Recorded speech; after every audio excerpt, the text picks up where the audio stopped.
How to transfer photos from a camera to an iPhone, iPad or computer? That's a question I get asked all the time. So in this video, I want to answer your questions for you. Welcome to the Photo Genius channel.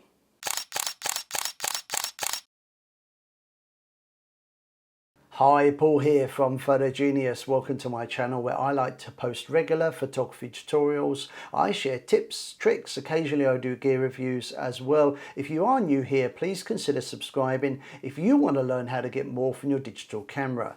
Now in this week's video, I'm talking about how to transfer images from a camera to a device like maybe an iPhone, iPad, or of course a computer. Now there's a few different options available. I want to talk through those, and each one will of course have its advantages as well as its disadvantages. And the option that best suits you is probably going to depend on which camera type you've got, what device you want to transfer the images to, and maybe whether you want to edit your images or not. And to begin with, let me show you how I like to do things. Now my choice is to download my images to a computer because I like to use Lightroom to catalog my images, to manage my images, but also give me the option to edit if I wish to. As soon as the SD card is plugged in, Lightroom launches the import window and displays thumbnail previews. I'm going to click on the uncheck button because I don't want to import every single image. And for this very quick demo, I'm just going to select some of these macro shots I took. Tick the box to select the images and click import, and after a few moments the images are now in Lightroom.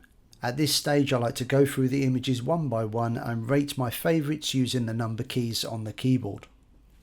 The images I like the most I'm given a 4-star rating. Press G to view the images as thumbnails, and now here's the clever bit. I only want to see the images that I've rated, and I can do that using Lightroom's filter system. So now Lightroom is only showing me the images that I gave a star rating to, so all I need to do now is to select an image and begin my edit.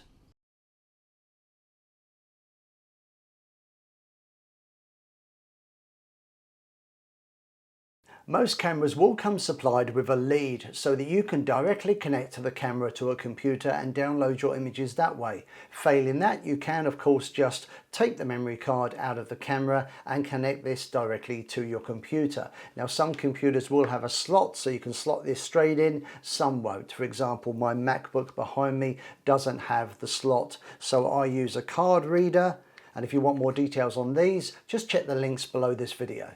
Now let me talk about the advantages of downloading your images to a computer. Firstly, the actual transfer process should be fairly quick and fairly easy.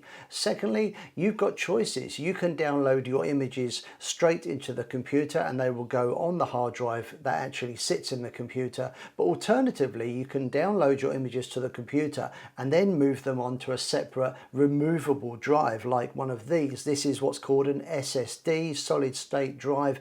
These are really good. So I use these as a backup, but also to store some of my files, particularly video files. So when it comes to sharing to a computer, again, I like the fact that you've got options. You can just dump them on the computer. You can put them into a program like Lightroom, which is what I like to do to manage your images, and I like those options. You can also download anything off the card onto the computer. So I'm talking JPEG files, RAW files, and of course video files. A little side note, don't try and transfer your video files into Lightroom because Lightroom is really just for still images. What I tend to do is save my video files separately in a separate folder, and usually that's on one of these SSD drives. Now the main disadvantage of using a computer to store your images is being tied to the device. I mean, if you go traveling, for example, you can of course take a laptop, but if you're traveling light, you might not want to do that, and then transferring your images to a smaller device like a tablet or a smartphone might be a better option, and I'm going to be talking about that one in just a second. Now the other thing to be mindful of if you're saving your images to a computer is that the images do take up a lot of space, particularly if you're making videos, and what you don't want to do is fill up the hard drive. It's going to slow your computer down. So again, a reminder to consider using an external hard drive to save your images and video files to you.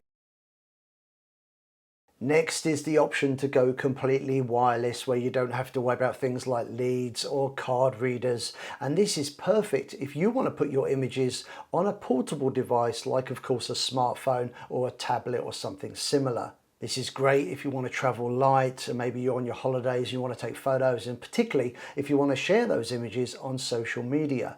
Now, with most cameras these days you have Bluetooth built into them, sometimes Wi-Fi, some cameras have both. And likewise, the big camera manufacturers like Sony, Nikon, Canon, Olympus, Fujifilm and so on also make apps that you can download to your smartphone, and you can then connect via your smartphone app to your camera, transfer images, plus maybe do bonus things as well, like control the camera, which is pretty cool.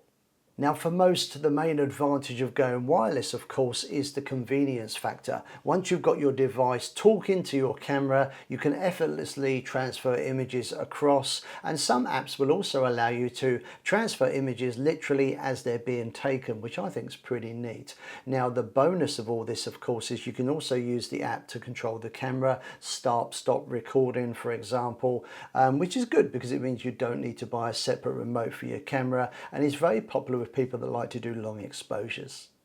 Now, there are some disadvantages to going with the wireless option, and the main one for me is that when you're transferring your images, the JPEGs will transfer without any problem, but RAW files and movie files usually won't be transferred, and this is simply because the files are much bigger. So if you are someone that likes to make movies, and if you like to shoot RAW to get the most from your images, then this may not be the option for you. I also want to mention that Wi-Fi and Bluetooth is an extra drain on the battery, so if you're not transferring images and you're not using the app and you don't need to be connected, turn Bluetooth and turn Wi-Fi off to save some battery.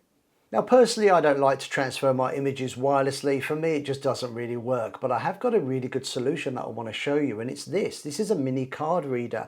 At this end, I can plug in an SD card. The other end is a lightning plug, which will plug into my iPhone or my iPad. Of course, if you've got a different device that maybe uses Android, then there's similar devices that you can buy as well. In fact, I'll link some below so you can check them out. Now, the great thing about this is it's really quick and really convenient. I don't need to worry about apps. I don't have to connect to my camera, so I don't have to worry about the Wi-Fi or the Bluetooth running down the battery. And the other great thing is, using this, I can transfer any file, JPEG, RAW images, movies, whatever I like. This for me is a great solution if you're on the go. To use, all you need to do is insert the card into the card reader. Depending on which device you are using, the file window may open automatically, but if not, simply swipe down and search for Files. Click on the browse icon at the bottom, and if you don't see the folder straight away, select the back arrow, and then from the browse page under locations you should see the SD card listed, and here we see EOS Digital, which is the name Canon used. Now I'm going to select and open the folders, and one of which should hopefully include all the images. Now the thumbnail should start to load, and these are only for preview purposes. At this stage nothing has been transferred to the iPhone, so I'm going to select 6 random images. These are a mix of RAW files, and I'm also going to select one JPEG image. Now once I've selected my images, I'm going to click on the import button, choose save 6 images, and it's done. So now if I open the Photos app, we should find the images. And there we go, a few random photos of the pelicans on the local bay that I shot. These are raw images, and there's also a JPEG image of Boo the dog in there as well. So as I said at the very beginning of this video, find the method that suits you best. For me, it's putting my images onto the computer when I'm back here in the office. If I'm on the go, it's going with the card reader, because I just find this is really convenient and quick and easier than faffing around with the Bluetooth and the Wi-Fi. But that's what suits me. Use the method that suits you, and I hope this video has given you an insight into the different options available. If you've enjoyed this video, please give it a thumbs up, because it does help the videos get noticed, which in turn helps the channel grow. Now I try to put out new videos every single week, so if you're not already subscribed, make sure you subscribe to the channel. Just one thing left to do, and that's to say thanks for watching, and I hope to see you again sometime soon. See ya. Bye.